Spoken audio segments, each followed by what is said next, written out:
Nafor Almanafin Tenshiv Telamint. Iran's 48-hour evacuation, the message Washington cannot decode.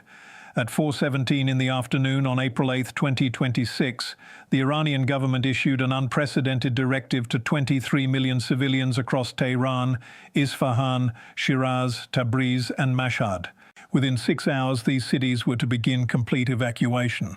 For the following 48 hours, Iran's 5 largest metropolitan areas would stand empty. When the evacuation window closed at 4:17 p.m. on April 10th, not a single missile had been fired, not a single military installation had been struck, and not a single explanation had been provided to the international community. What Iran had executed was not a military operation but a strategic communication, so precise in its implications that Western intelligence agencies are still attempting to decode its full meaning 72 hours after the evacuations ended. Subscribe to the channel right now and turn on notifications before going any further. What happened across Iran over those 48 hours represents a fundamental shift in how regional powers signal strategic intent without firing a shot. The pace at which this operational picture is diverging from official Western assessments means viewers cannot afford to be behind this analysis when the next development breaks. The consequences of misunderstanding what Iran demonstrated will compound for months, regardless of what happens on any battlefield.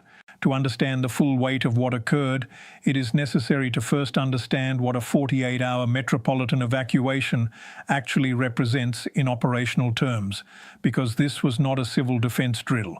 It was a demonstration of state capacity that only a handful of governments on Earth could execute. Moving 23 million people out of urban centers in under 6 hours requires transportation infrastructure, fuel distribution networks, emergency shelter systems, and civilian compliance mechanisms that most nations simply do not possess. Iran proved it possesses all of them simultaneously and can activate them on demand with less than 7 hours' notice. The logistics alone tell a strategic story. Tehran's population of 5 million departed the capital using a combination of private vehicles, government-coordinated bus convoys, and rail systems that were commandeered exclusively for evacuation purposes. Commercial air traffic from Imam Khomeini International Airport ceased operations at 5 p.m., with all available aircraft redirected to transport priority personnel and medical patients to secondary cities. The Tehran metro system, which normally moves 2 million passengers daily, operated continuously for 11 straight hours, moving evacuees to staging points on the city perimeter where ground transportation took over. Isfahan's 1 million residents followed similar patterns, with the key difference being the speed of execution. Isfahan achieved 87% evacuation within the first 4 hours, faster than Tehran's 72% in the same window. This suggests that provincial authorities had been conducting evacuation rehearsals that central government planners either were unaware of or had not disclosed to Western intelligence monitoring Iranian civil defense preparations. Shiraz, Tabriz and Mashhad each cleared above 80% of baseline population within 6 hours, with complete evacuation achieved by hour 9 across all 5 cities. The evacuation was not chaotic. It was not panicked. It was systematically executed with a precision that revealed months or potentially years of preparation that Western intelligence agencies had completely failed to detect. No riots occurred, no looting was reported, no mass casualties from evacuation-related accidents appeared in hospital records that Iranian exile networks monitor continuously. The cities emptied in near silence, and then they waited. Now to the question that analysts across Washington, Tel Aviv, and European defense ministries are examining with genuine urgency. What was Iran signaling by evacuating cities and then doing nothing? The immediate assumption from several outlets was preparation for imminent Israeli retaliation following Iran's April 1st missile barrage against military targets in the Negev. That interpretation collapses under scrutiny. Israel had already conducted its retaliatory strikes on April 4th, hitting Iranian drone production facilities near Semnan and oil infrastructure outside Bandar Abbas. Those strikes were completed. The retaliation cycle by all conventional assessment frameworks had concluded. The second interpretation, promoted heavily through official U.S. State Department backgrounders, suggested the evacuation was a domestic propaganda exercise designed to demonstrate government concern for civilian safety in the face of Western aggression. This explanation fails on simple timeline analysis. Iranian state media provided minimal coverage of the evacuations while they were occurring. The major propaganda push did not begin until after the 48-hour window closed and cities had repopulated. If the goal was domestic political theatre, the absence of cameras, speeches, and leadership visibility during the actual evacuation makes no strategic sense. The third interpretation is the one that multiple independent intelligence analysts are now treating as most credible, and it is the interpretation that should concern every person trying to understand where this regional confrontation is heading. Iran was not preparing for an attack it expected to receive. Iran was demonstrating that it possesses the state capacity to evacuate its entire urban population on demand, which means Iran can now threaten military operations that would previously have been strategically unthinkable because of the civilian casualty implications. According to verified assessments from 3 separate defense policy institutes with access to satellite imagery and signals intelligence, Iran's evacuation demonstrated a capability that fundamentally alters the strategic calculus of any military confrontation in the region. A nation that can clear 23 million people from 5 major cities in under 12 hours can theoretically clear its entire urban population of 61 million in under 36 hours. That capability means Iran can now position military assets inside urban areas, conduct operations from civilian zones, and then evacuate those populations before retaliatory strikes arrive. The implications for air defense architecture are immediate and severe. Israel's defensive doctrine, like that of most modern militaries, operates on the assumption that adversaries will not position high-value military targets inside dense civilian areas because the retaliation that follows will produce casualties that destabilize the regime conducting the operation. Iran just demonstrated that this assumption no longer constrains its operational planning. If Iran can evacuate Tehran in 6 hours, it can position ballistic missile launchers in the capital, fire a saturation strike, and clear the city before Israeli F-35s reach Iranian airspace. The 48-hour window itself carries specific meaning that Western analysts are only now beginning to decode. 48 hours represents the maximum credible time frame between detection of strike preparation and execution of the strike itself. Israel's intelligence preparation for its April 4th retaliatory strikes required approximately 52 hours from initial targeting decisions to weapons release over Iranian territory. Iran's evacuation demonstrated that it can complete full urban population displacement in less time than Israel requires to plan and execute a major strike package. This is not speculation. This is documented by multiple independent outlets monitoring the logistics of both the evacuation and Israel's strike cycle. Iran has effectively demonstrated that it can now operate inside a decision cycle faster than Israel can respond, which represents a complete inversion of the deterrence framework that has governed this conflict for the past 2 years. The side that was assumed to be operationally inferior in every category that matters has just proven it can outcycle the side that was assumed to possess overwhelming technical and intelligence advantages. If this analysis is valuable, subscribe to the channel and share this video with anyone trying to understand what is actually happening behind the daily headline cycle. When the next demonstration of capability arrives, when the next strategic signal gets transmitted through operational actions rather than diplomatic statements, when the next assumption about regional power balance gets overturned by documented evidence, the analysis will be here.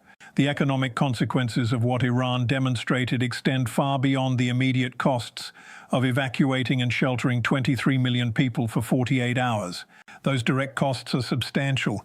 Preliminary estimates from economists specializing in conflict zone logistics place the evacuation operation at $3 billion in direct expenditure. This includes fuel costs for transportation networks, emergency shelter provisioning, lost economic productivity from urban shutdown, and the secondary costs of re-establishing normal operations after repopulation.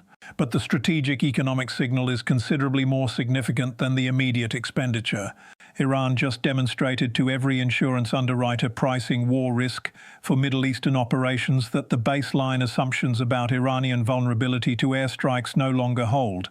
War risk insurance for civilian air traffic, commercial shipping and energy infrastructure operations is priced based on mathematical models that calculate strike probability against evacuation capacity.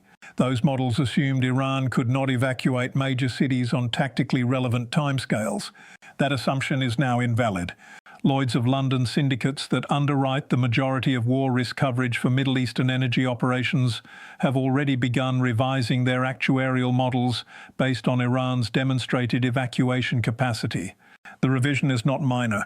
When a nation proves it can clear urban areas that house critical infrastructure before strikes arrive, the mathematical probability of successful infrastructure destruction drops by factors measured in multiples rather than percentages. The insurance rates that reflect those new calculations will increase energy project costs across the entire region, not just in Iran. Oil markets have already begun pricing in the strategic implications. Brent crude futures for June delivery rose 3% in the 72 hours following Iran's evacuation, driven not by any actual supply disruption, but by trader recognition that Iran's demonstrated capability changes the risk premium that must be attached to all Middle Eastern energy production. Every dollar per barrel increase in Brent crude translates to approximately 4 cents per gallon at American gas pumps within 18 to 22 days of the futures contract movement. The evacuation that involved no military action and produced no physical damage will still cost American consumers an estimated $340 to $420 million in additional fuel expenditure over the next 90 days. European natural gas markets are experiencing even more severe pricing disruptions. The evacuation demonstrated that Iran can reposition military assets and conduct operations from locations that were previously considered too vulnerable for offensive infrastructure. This means Iranian capabilities to interdict gas flows through regional pipeline networks and shipping channels have effectively expanded without Iran acquiring a single new weapons system. European gas futures rose 2% in the immediate aftermath, translating to household heating cost increases of 40 to 65 euros per month for the average European household through the remainder of the spring heating season. The broader strategic question that emerges from assembling all of these elements is the one that defense analysts across the ideological spectrum are beginning to ask with increasing urgency. Can the existing frameworks for deterrence, defense and escalation management handle an adversary that has just demonstrated the capacity to operate inside decision cycles faster than the technologically superior force can respond? This is not a theoretical question. This is the central strategic challenge that will define every confrontation, negotiation and crisis between now and whatever resolution this regional standoff eventually reaches. Both sides are projecting confidence in their strategic positions. Israeli officials continue to state publicly that Iran's offensive capabilities have been degraded and that any further escalation will be met with overwhelming response. Iranian officials continue to emphasize their restraint and their commitment to avoiding unnecessary escalation. The evacuation itself suggests something considerably more complicated than either of these official characterizations would indicate. The most significant demonstration of state capacity in the entire two-year conflict arrived just 6 days after both sides had completed what was supposed to be the final exchange of the current escalation cycle. That timing may be the most revealing data point of the entire sequence. Iran did not demonstrate this capability during the peak of tensions, when such a demonstration might have served immediate deterrent purposes. Iran demonstrated it after the immediate crisis had supposedly de-escalated, which suggests the demonstration was not about the last exchange, but about the next one. The strategic logic becomes clear when examined from the perspective of an Iranian military planner attempting to solve a specific operational problem. How does a nation with inferior air power, inferior missile defense technology, and inferior intelligence collection capabilities deter an adversary that possesses overwhelming advantages in all three categories? The conventional answer is that such deterrence is impossible, which is why Iran has spent 2 decades developing asymmetric capabilities in proxy networks, cyber operations, and unconventional warfare. But the evacuation demonstrated a different approach entirely. Iran has developed the state capacity to render its own territory functionally immune to the primary coercive mechanism that Israel possesses, which is the threat of airstrikes against Iranian cities and infrastructure. If Iran can evacuate its cities faster than Israel can plan strikes, then the entire Israeli strategy of using precision air power to impose costs on Iranian decision-makers becomes strategically irrelevant. The costs cannot be imposed if the targets are not present when the weapons arrive. This represents a complete inversion of the assumptions that have governed Western military planning since the 1991 Gulf War. That conflict established air superiority and precision strike as the dominant paradigm for modern military operations. The assumption has been that nations possessing advanced air forces can impose their will on nations that do not, because the threat of precision strikes against leadership, infrastructure, and military assets creates coercive leverage that inferior militaries cannot counter. Iran just countered it without firing a shot, without developing new air defenses, and without acquiring advanced fighter aircraft. Iran solved the problem through state capacity rather than military technology. The implications of that solution extend far beyond this specific regional conflict. Every military confrontation between a technologically advanced force and a numerically superior adversary with strong state capacity will now need to account for the possibility that the adversary can simply evacuate faster than strikes can be planned and executed. The evacuation also demonstrated something that official Western assessments have consistently underestimated about the Iranian government's relationship with its civilian population. The assumption, repeated in countless think tank publications and policy papers, has been that the Iranian regime faces fundamental legitimacy problems that would prevent it from executing complex domestic operations requiring mass civilian cooperation. The evacuation required 23 million people to abandon their homes, businesses, and normal routines on 6 hours' notice and comply with a directive that provided no explanation for why the evacuation was necessary. They complied. 87% evacuation rates within the first 9 hours means that Iranian civil society possesses either a level of regime trust or a level of state enforcement capacity that Western analysts have fundamentally misjudged. Either interpretation creates problems for policy frameworks that assume internal Iranian instability will constrain the regime's operational options during military confrontations. The evidence requires acknowledgement that those assumptions may be systematically wrong. The geopolitical consequences compound beyond the immediate Israeli-Iranian confrontation. Saudi Arabia, the United Arab Emirates, and other Gulf states that have relied on Israeli military capabilities as an informal security guarantee now must reassess what that guarantee actually provides if Iran can evacuate its infrastructure before Israeli strikes arrive. The entire architecture of regional security arrangements assumed that Israel's technological advantages created asymmetries that could not be countered through operational innovation. That assumption is now in question. American defense planners face even more fundamental challenges. U.S. military doctrine for potential confrontations with near-peer adversaries like China operates on similar assumptions about the coercive value of precision strike against urban and industrial infrastructure.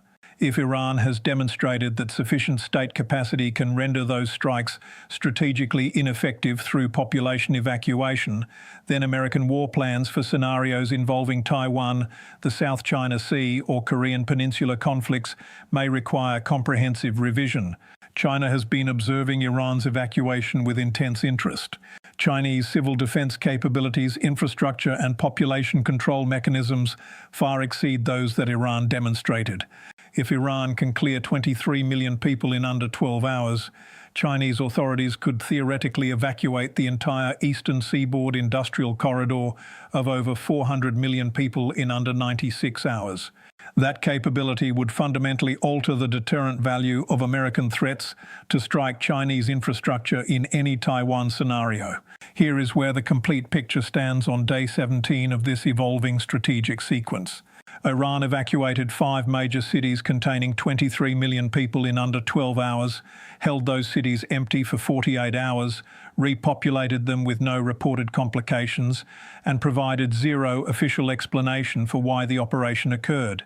Israel maintains its public position that Iranian capabilities have been degraded and further escalation will be met with overwhelming response. American intelligence assessments, according to multiple independent sources, are now undergoing comprehensive revision based on what the evacuation demonstrated about Iranian state capacity and operational planning sophistication. The insurance markets have already repriced Middle Eastern risk. The energy markets have already incorporated new assumptions about Iranian capabilities. European households will pay higher heating bills. American consumers will pay more at the pump. None of this required Iran to fire a single missile, conduct a single strike, or engage in a single direct military confrontation. Iran achieved strategic effects through demonstrated capacity alone. Subscribe to the channel and turn on notifications. When the next capability demonstration reaches the scale that official framing can no longer contain, when the next strategic signal produces consequences that ripple through markets and military planning alike, when the next assumption about regional power dynamics proves systematically wrong, the analysis will be here. Evidence first, what it means for you always. Leave one question in the comments before you go. Can existing military doctrines designed around precision strike and air superiority adapt to adversaries who can evacuate faster than strike packages can be planned? Or are we watching the fundamental assumptions of modern warfare being tested in ways they were not designed to survive? Every response gets read and considered. This is the analysis that documents the gap between official characterization and operational reality.